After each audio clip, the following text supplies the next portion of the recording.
LEAP is a credible and well-respected organization. We went from 5 founding members in 2002 to over 16,000 members today.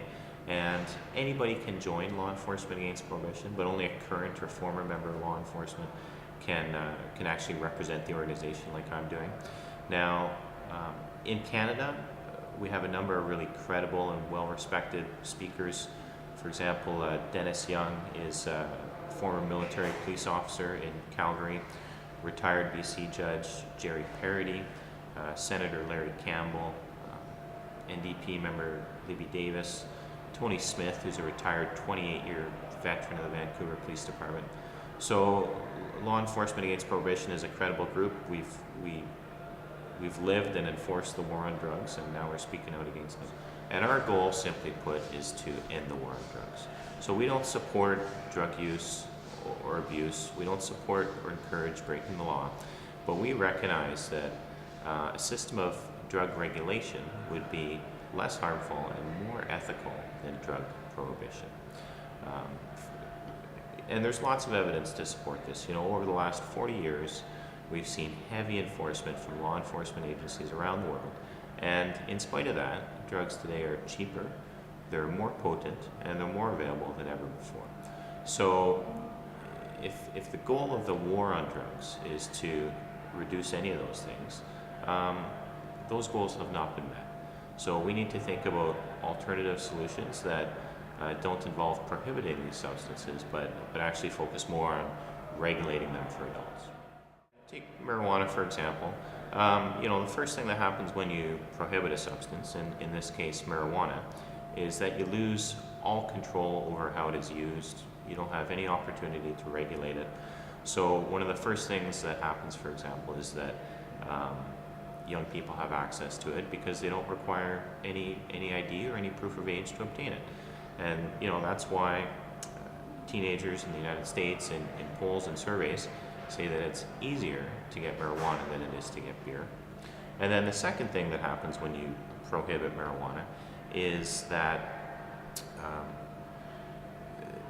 the criminal element moves in and takes control of that market. So, and that's exactly what's happened with marijuana, is that market is controlled by gangs, organized crime, and if they have a business dispute, they don't sit down with their lawyers and go to court and try and sort it out. No, they get their guns and their friends and they start shooting each other in the streets. In Canada, you know, the 2004 Canadian Addiction Survey showed that about 44% of Canadians have tried marijuana at some point or another. It's the largest unregulated drug market in all of Canada, with over 2 million Canadians using marijuana on a recreational basis, you know, within the last year. So Law Enforcement Against Prohibition supports regulating all drugs.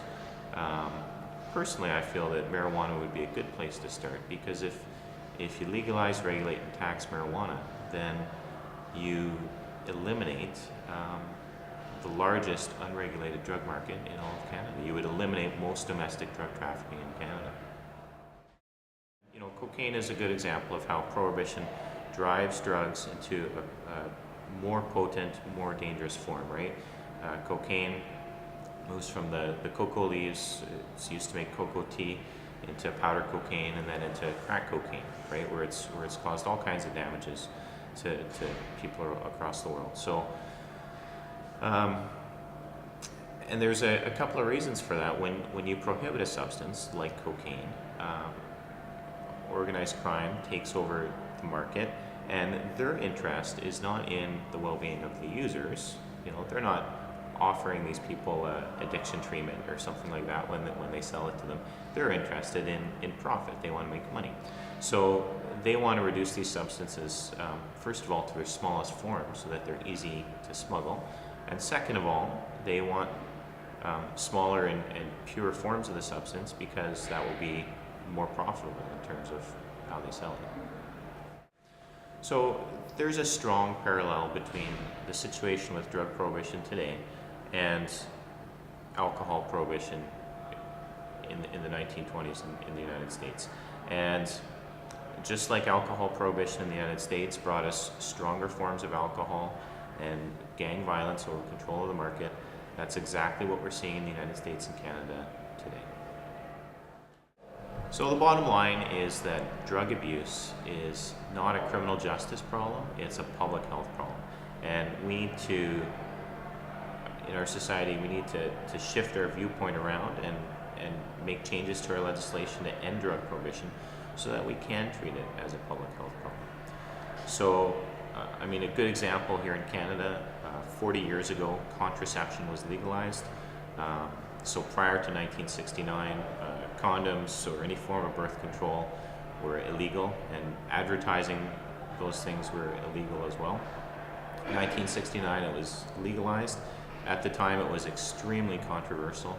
I mean, before 1969, a woman could only get the pill if she told her doctor it was to help regulate her menstrual cycle.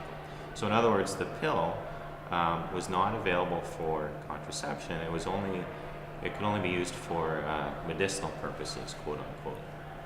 Well, you can imagine, obviously a lot of women were going to their doctor and sort of wink, wink, nudge, nudge, and they were still getting the pill. Now today, very few police officers could picture themselves using criminal law to prohibit the sale or advertising of condoms or birth control. So these things do change gradually over time, and I think the same thing that will happen with drug prohibition is gradually society will understand that this policy is a complete disaster.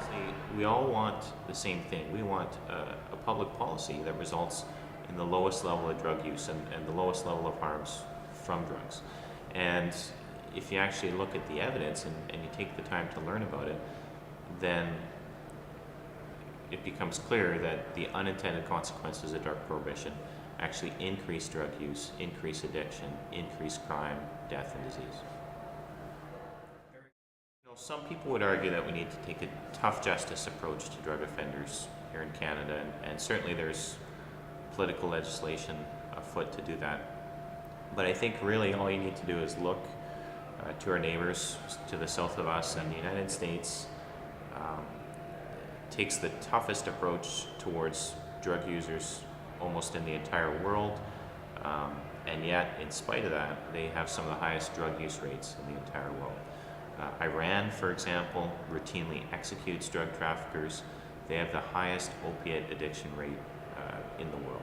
So tough justice isn't the answer when it comes to drug offenses. A lot of officers understand that this is a multi-billion-dollar industry. They understand that we only capture a small portion of the drugs that are flowing through our borders or our cities. Some officers rationalize to themselves that if you capture a small amount, then it will sort of deter others. I think clearly that's a falsehood. All that does is when you do capture a drug dealer and put that person in prison, all that is a job opening for someone else, and the profits are so lucrative that it is. I don't agree with people who do this or break the law, but the profits are so lucrative that somebody's always going to step in and fill that niche.